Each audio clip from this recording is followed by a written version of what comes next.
What's up, everybody? It's Charlie and I'm back. So over the last few weeks, I've been reading the book More Than Two, A Practical Guide to Ethical Polyamory, and it's really sparked some inspiration within my soul. So much so that I thought I would make a video on the top 5 lessons that I have learned from the polyamorous community and from being in a polyamorous relationship. So let's get started. Number 1, and I think the thing that's been most important to me, is that there is enough love to go around. Being polyamorous has really helped me to get out of the scarcity mindset that there's only enough love for one person in my life. It helps me to build more of a beloved community mindset where everybody can be seen, known, loved, and encouraged to live into their individual purpose.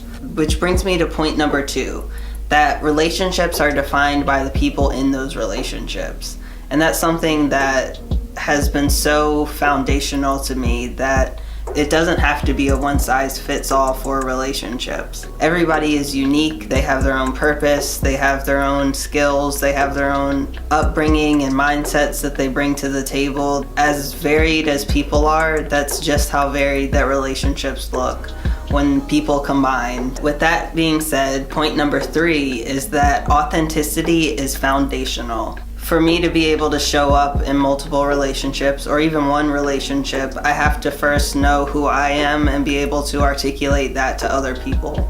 I have to know what my needs are, and I have to be able to accept the needs of others in a way that gives everybody both freedom and responsibility. I don't think that being polyamorous is a way to run away from relationships. In my experience, it's actually asked more of me. It's asked me to be more communicative. It's asked me to think about the needs of others. It's asked me to really be the best version of myself that I can possibly be, because there's just more people involved. I believe so strongly that all polyamorous relationships should be conducted ethically, where everybody who is involved knows what's going on and what they're getting into. And to do that, you have to live authentically. You have to be able to show up with your whole self. And that is hard, and that takes a level of vulnerability that not everybody is willing to do, but I think is worth it. Number 4 is that self-work is constant. That to be in a polyamorous relationship, you don't have to be perfect, but you have to have an ideal that you're working towards.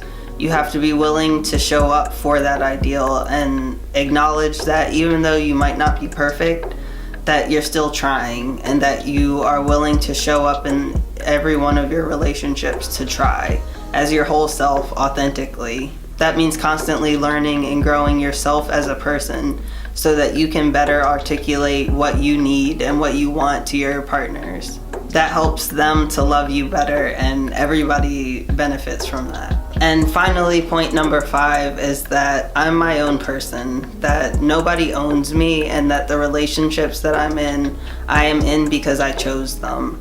And I chose them willingly every single day. My partners are so important to me, and I admire each of them so much. They help me to be the best person that I can possibly be.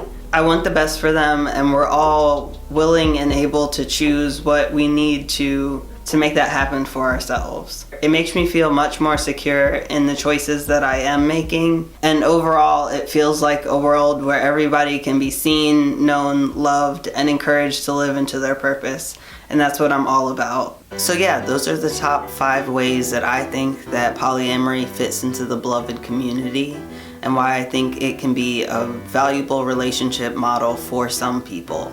I'm not saying it works for everyone, but I do know that it works for me and for my family. So I'm very thankful. For the people that it does resonate with, I definitely would recommend the book More Than Two, especially an audiobook. I think it's better. It's formatted more clearly in the audiobook than in the text, but either way, the book is good, so check it out. I'd love to hear what you guys think. As always, the comments are open, and I'll see you guys next time. Deuce.